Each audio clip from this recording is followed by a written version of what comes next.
बता रहे हैं। अब संतृप्त विलयन का मतलब ये है, यह संतृप्त अवस्था से अधिक मात्रा किसी विलयन में घुली हुई है तो उसे अति संतृप्त विलयन कहते हैं। इसके लिए हमने उदाहरण के रूप में क्या ले लिया, सोडियम थायोसल्फेट के क्रिस्टल लिया गया।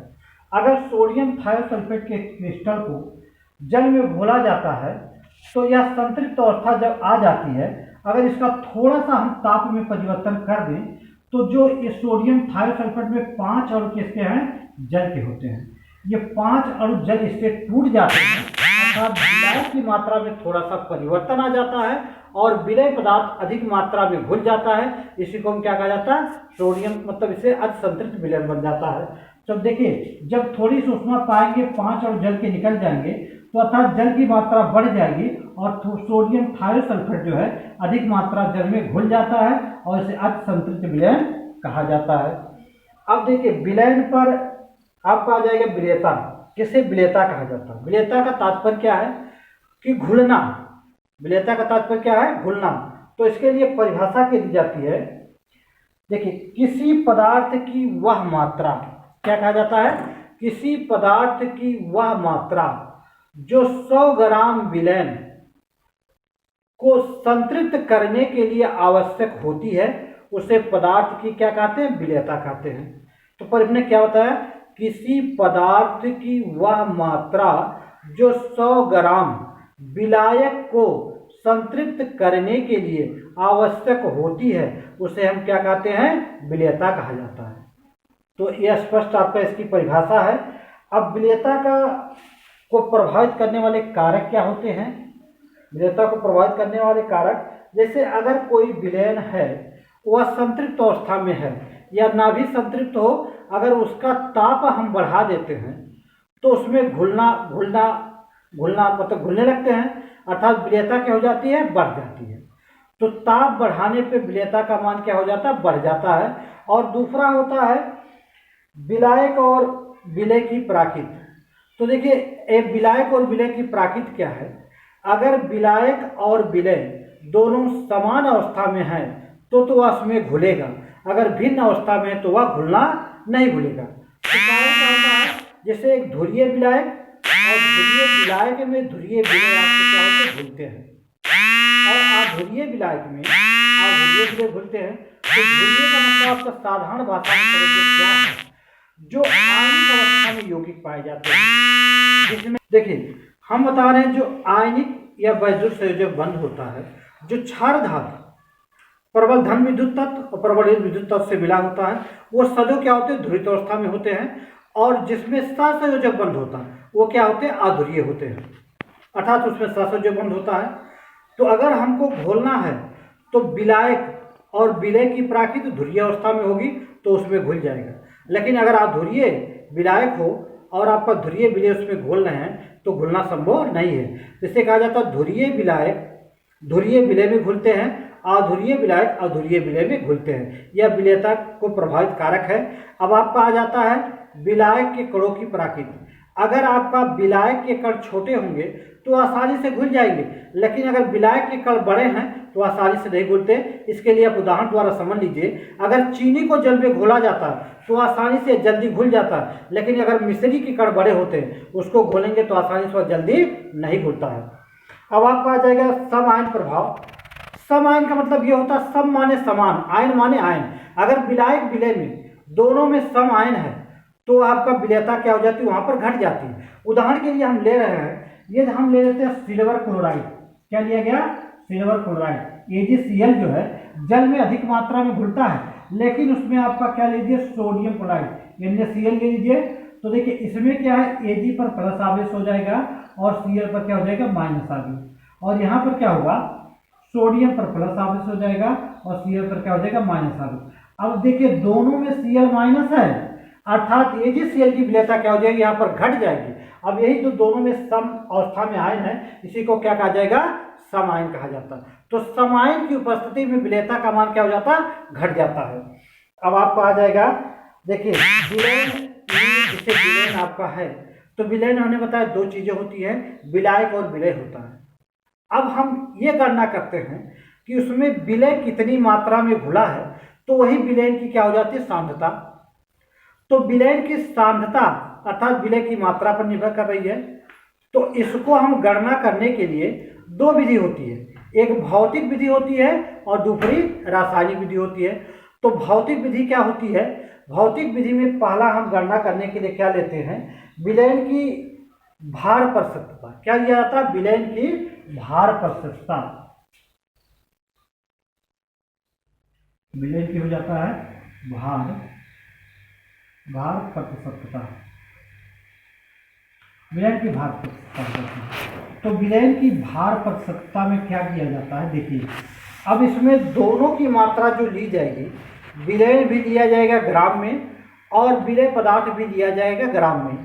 तो ग्राम अर्थात इसमें भार है, तो भार को हम किससे दर्शा सकते हैं? स्मॉल w बटे क्या हो जाएगा, स्मॉल w हो जाएगा। और प्रतिशत में होता है इसलिए परसेंटेज हम कर देंगे। अब देखिए इसका हम किस रूप में कहेंगे, यदि 100 ग्राम विलयन में 100 ग्राम विलयन में विलीन विलय की विलीन विलय की ग्रामों की संख्या विलयन की क्या कहलाएगी, भार प्रतिशतता कहलाती है। तो हम क्या कहते हैं, 100 ग्राम विलयन में विलीन विलय के ग्रामों की संख्या विलयन की भार प्रतिशतता कहलाती है। एक बार दोबारा सुनेंगे, 100 ग्राम विलयन में विलीन विलय के ग्रामों की संख्या विलयन की भार प्रतिशतता कहलाती है। इसके लिए सूत्र क्या बनता है, देखिए भार प्रतिशतता बराबर क्या हो जाएगा, विलय का भार किसमें हमने लिया है, ग्राम में। विलय का भार किसमें लिया गया है, विलय का भार हो जाता ग्राम में, तो यहाँ ग्राम में लिखा जाएगा। और बटे विलयन का भार किसमें हो जाएगा, ये भी हो जाएगा ग्राम में। विलयन का भार क्या हो जाएगा, ग्राम में हो जाएगा। गुणे क्या हो जाएगा, 100 हो जाएगा। यहाँ पे लिखते हैं विलय का पता है, तो यहाँ पे लिखेंगे, देखिए सूत्र यहाँ लिख रहे हैं, विलय का भार हो जाएगा, विलय का भार हो जाएगा ग्राम में, विलय का भार ग्राम में हो जाएगा। और बटे विलयन का भार क्या हो जाएगा, ग्राम में हो जाएगा। विलयन का भार क्या हो जाएगा, ग्राम में हो जाएगा। विलयन का भार क्या हो जाएगा, ग्राम में हो जाएगा।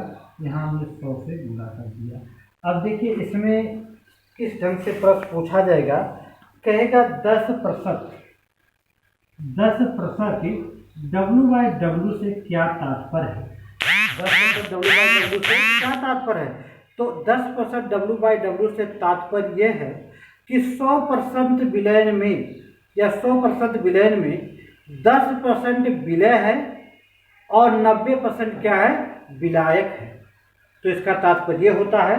ये तो भार प्रतिशतता थी।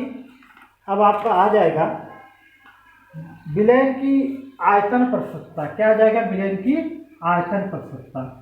तो विलयन की आयतन प्रतिशतता क्या कहा जाता है, अब इसमें जो लिया जाएगा विलय और विलयन जो होंगे उनकी मात्रा ली जाएगी आयतन अर्थात मिलीलीटर में।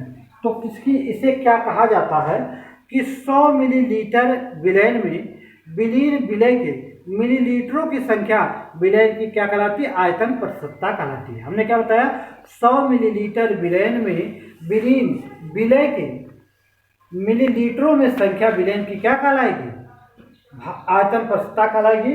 तो आयतन प्रतिशतता को देखिए कैसे लिखा जाता है, इस रूप में आयतन प्रतिशतता को रखा जाएगा V/V में लिखा जाता है। अगर आप देखे होंगे एल्कोहल का अगर बोतल दिया जाए तो उसमें जितना परसेंट एल्कोहल होगा उसका लिखा होगा V/V करके, आपका वॉल्यूम बाय वॉल्यूम होता है। क्या दिया होगा, वॉल्यूम बटे वॉल्यूम, आपका परसेंटेज दिया जाए। जैसे आपका मान लीजिए दिया गया 25% वॉल्यूम बाई वॉल्यूम, तो मिलीलीटर में आयतन बाय आयतन होता है, तो वॉल्यूम बाय वॉल्यूम दिया होगा।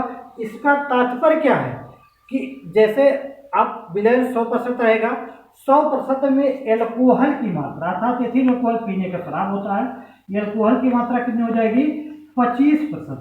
एल्कोहल की मात्रा कितनी हो जाएगी, 25%। अब 25 में से 100 हम निकालेंगे, कितना बच जाएगा, 75। तो 75% क्या होगा, अनिश्चित हो जाएगा। मान लिया जल होता है तो 75% क्या हो जाएगा, जल हो जाएगा। तो अब इस ढंग से आपका एल्कोहल के बोतल पर लिखा होता है, चाहे 45 वॉल्यूम बाय वॉल्यूम परसेंट या 25 वॉल्यूम बाय वॉल्यूम परसेंट, जितना परसेंट उसमें एल्कोहल होगा उतना आपका परसेंटेज में दिया रहेगा। अब उसको 100 से निकाल लेंगे तो जो परसेंटेज दिया गया उतना एल्कोहल हो जाएगा। अगर हम 100 से निकालते जो बचेगा उसमें क्या हो जाएगा, जल हो जाएगा। तो हमने परिभाषा को बताया 100 मिलीलीटर विलेन में विलीन विलय के मिलीलीटरों की संख्या विलेन की क्या कहलाती है, आयतन प्रतिशतता कहलाती है। इसके लिए हम फार्मूला क्या लिखते हैं, फार्मूला बनाया जाएगा, क्या बनता है, विलेन की आयतन प्रतिशतता के लिए, विलेन की आयतन प्रतिशतता के लिए, तो विलेन का आयतन प्रतिशतता,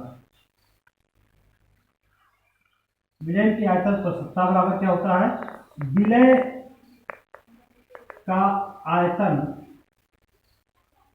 विलय का आयतन मिलीलीटर में, मिली क्या हो जाता है लीटर में, बटे विलेन का आयतन मिलीलीटर में, विलेन का आयतन क्या हो जाएगा मिलीलीटर में, विलेन का आयतन क्या हो जाएगा मिलीलीटर में, मिलीलीटर हो जाएगा और गुणे क्या हो जाएगा 100 हो जाएगा। ये तो आपका सूत्र बनता है। अब देखिए ये तो आपका भौतिक विधि द्वारा सांद्रता व्यक्त करने की विधियां थी।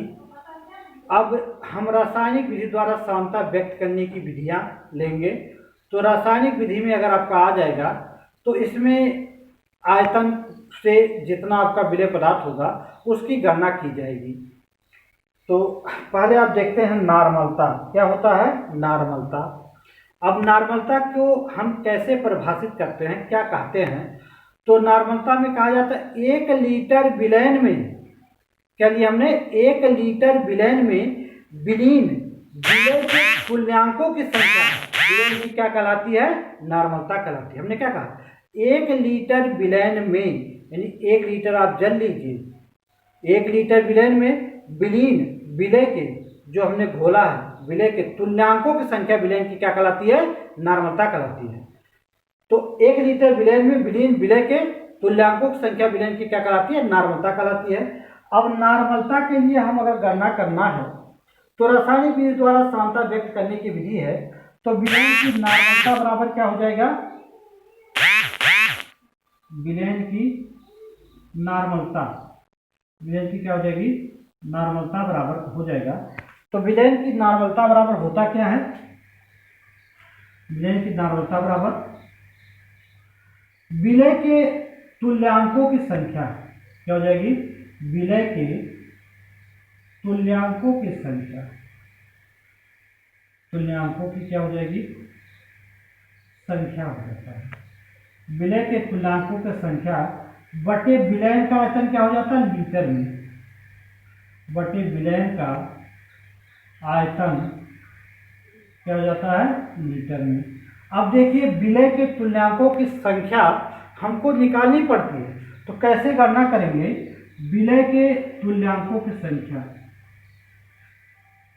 विलय के तुल्यांकों की संख्या, तुल्यांकों की क्या हो जाएगी संख्या, विलय के तुल्यांकों की संख्या बराबर क्या हो जाएगा विलय का भार बटे विलय का तुल्यांकी भार, विलय का भार, विलय का भार हो जाएगा बटे विलय का तुल्यांकी भार हो जाएगा, विलय का क्या हो जाएगा विलय का तुल्यांकी भार, तुल्यांकी क्या हो जाएगा तुल्यांकी भार।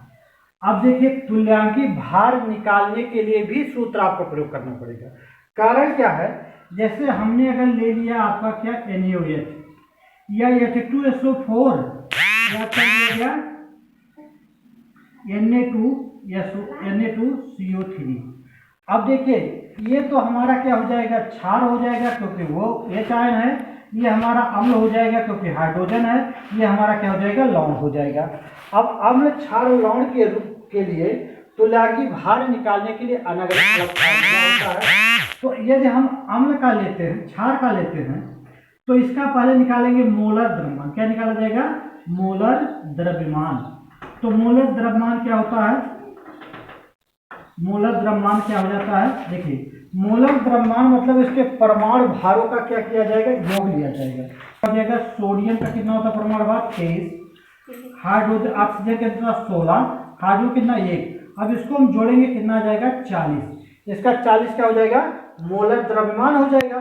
तो मोलर द्रव्यमान में अगर हम निकालेंगे विलय के तुल्यांकी भार निकाला जाएगा। विलय का क्या लिया जाएगा, तुल्यांकी भार।